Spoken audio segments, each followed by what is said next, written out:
Welcome back to Average Mice, guys, and today we get back onto our Sonoma V8 project.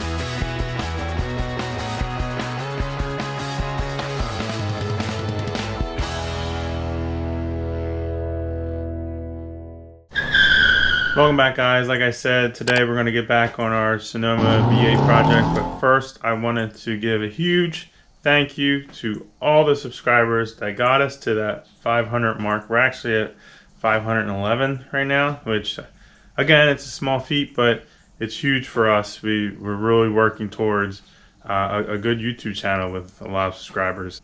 One of the reasons why we do giveaways every 100 to kind of keep traffic coming in, and hopefully you guys like the content we're giving.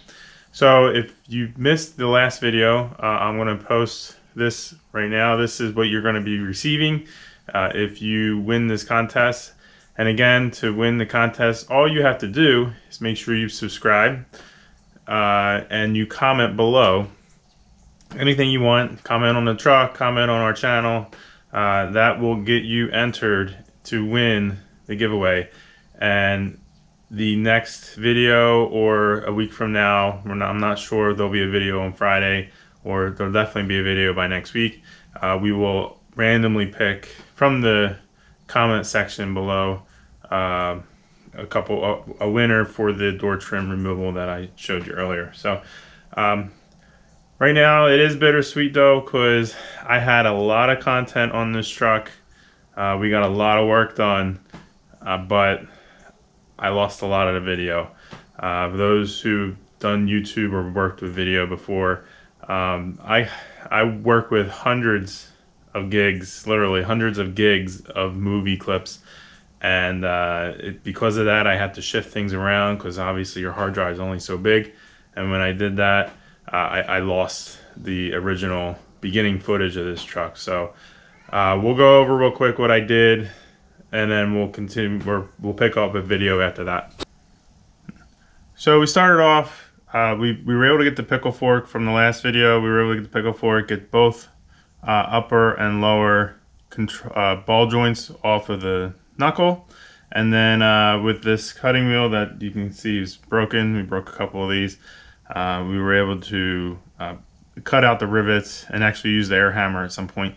Cut and got the rivets out, pulled the ball joints out of the upper control arms, and then we were able to pull the upper control arms out. Actually, we had to cut off the shocks first, cut the tops of the shock mounts off to get the shocks out, and then we got the upper control arms out. And then we were also able to get the sway bar links, at least the one side out, and the sway bar completely out. And that was pretty much it for the first night. Again, this stuff is super difficult. A lot of it's rusted and doesn't come off easily, which is why we broke a couple of our cutting discs here. So, all right, so let's continue with the video that I do have, where we start working on getting the springs out, and we removed lower control arms and stuff. So let's get to that video. All right, guys, so we picked up a couple toolkits here from the rental tools from Advanced Auto. We have the, what's it, a 5-piece, basically it's the Pitman arm puller that we need, and we also have some spring compressors to get this spring out on each side. Once I get this spring out, we should be able to then disconnect the lower control arms, and then we should be pretty good to clean everything up and lay down, finally lay down that pour 15 stuff. So let's get to work now with trying to get these springs out. All right, so this spring compressor is not going to work for us. I can't fit it up in there to the way it works is you have to get it in the middle of the spring, and the only access hole I have is down here, and it's not going to work. So what I'm going to go ahead and do is just see if I can. It's pretty loose now. I wouldn't say it's loose, but if I take a hammer to it, I should be okay, or a pry bar. So I'm going to go ahead and try to do that. This obviously is could be super dangerous. So I'm going to make sure I'm out of the way.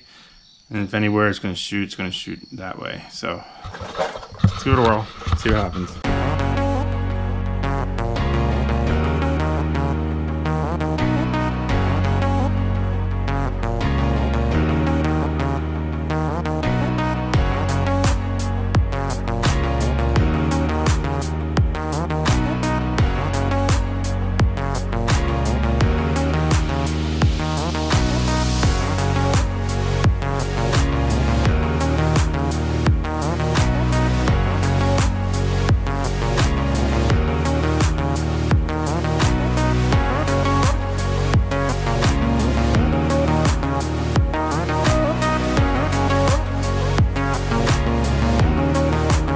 so as you can see, we got the spring out. It was a little bit of drama there. I was pretty nervous. I wasn't sure how much tension that spring was under. Come to find out, it really isn't under that much. I didn't think so, but obviously you don't know, and that is pretty dangerous. Messing with springs, they can really shoot out and hurt somebody or something. So I did end up deciding to take the lower control arm off to get the spring out. I thought it was a safer play for me. I don't want to have to be rushed to the emergency room. In most cases, you don't want to have to do that. You can if you need to. I had to anyway, because I do want to coat all these parts separately so I can get all around and get every nook and cranny that I can, so that they come out. If you were doing just replacing the springs, not restoring the frame like I am, then a pry bar would have probably gotten the job done without there wasn't that much load on. Now these, I believe, are lowering springs. I'll have to double check with that. But so they might be a little shorter than the stock ones, but yeah. So what I'm going to do now is go ahead and do the other side. Hopefully this side will be a little more quicker, since I know the consequences of what I'm getting into. So let's get this lower control arm off on this side, the spring off, out, and then we can probably clean up and get ready for some paint.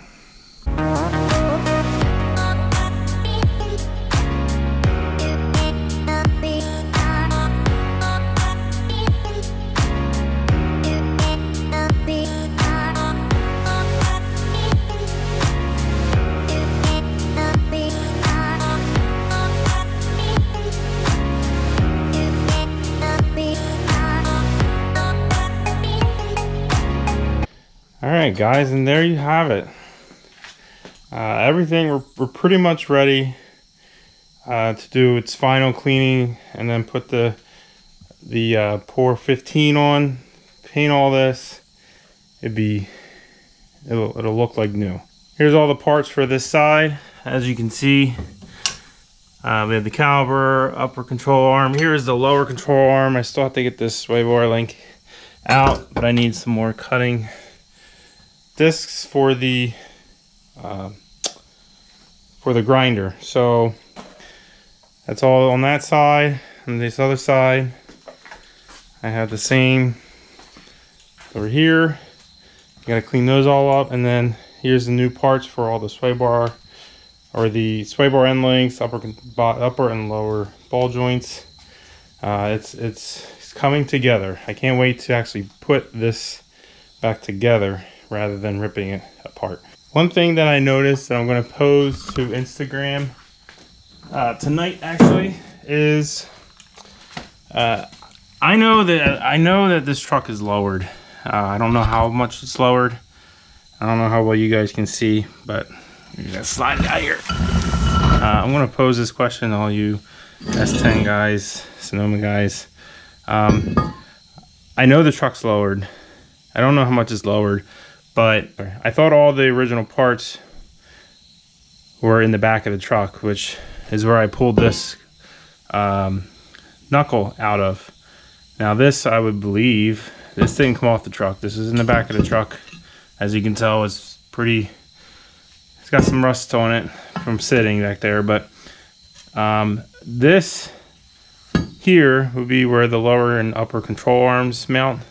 I would expect this to be a greater distance because the truck is lowered. It is not. It's actually the same exact. This is the same exact control arm for the most part. They are different. I'm assuming one's original, and I know we can lower the truck without touching these. You just cut the springs, but the springs that I have are actually the same. I'll show them to you now. They're actually the same size as well. So I don't know how the truck was lowered, unless this is just another set of lowering equipment. I don't know.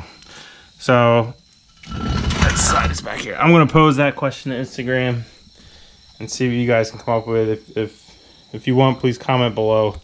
See if you guys know anything different. I don't know what it could be. All right, guys, that is going to be a wrap for today's video.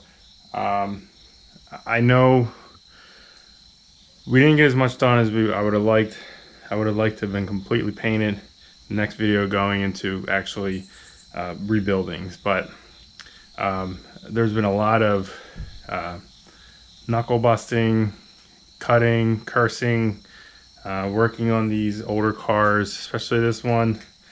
Has been kind of exposed to the weather a little bit while we moved and what have you, so it just made it worse. So I broke a lot of cutting discs. I grinded a lot down. We finally got it completely apart, and I got new, like I said, new upper lower ball joints, sway bar end links. We got new shocks on the way. I'm gonna paint the springs, the springs that came off of it. I'm gonna paint the sway bar. We're gonna make everything look really good. That's the goal. So, and obviously this is all in preparation to get finally the motor, the LT1 I have sitting with the LT4 hot cam kit in this truck. We'll mock it up, and you know, I'm pretty sure I'm gonna have to bang out the tunnel a little bit to get it completely in, and then we can start building that together. I'm also working on the wiring piece of it. I'm doing a lot of diagrams and what have you as to the wiring diagram that the engine came out of for the Camaro, that the engine came out of, and also the wiring diagram for this truck to see different colors. That way it'll make, when I actually go to wire everything up, it'll make things a whole lot easier, hopefully. So just preparation to try to make this go a lot quicker than what it has been doing. So for now, we are doing the giveaway. Just please comment below. Anything, you can comment below and I'll get you entered in. Make sure you've subscribed, like the video, share it to your friends so maybe they have a chance to win that door trim kit. You know, and whoever wins is getting right from Amazon sent to your house as soon as you give me somewhere to send it to. So thank you guys for watching. Please stay tuned, turn on the post notifications. That way when we launch another video with this truck, you'll be one of the first to know. So again, subscribe, like, comment, enter yourself in that contest. We'll be posting probably a week or a couple days. We'll announce on Instagram. If you follow us on Instagram, it's average_Mike_channel, and we'll announce when the giveaway happens. As long as you comment it below, you'll be entered, and you know, we'll notify you probably via obviously the video that comes out, and then also Instagram as well. So until then, I guess I will see you guys next time.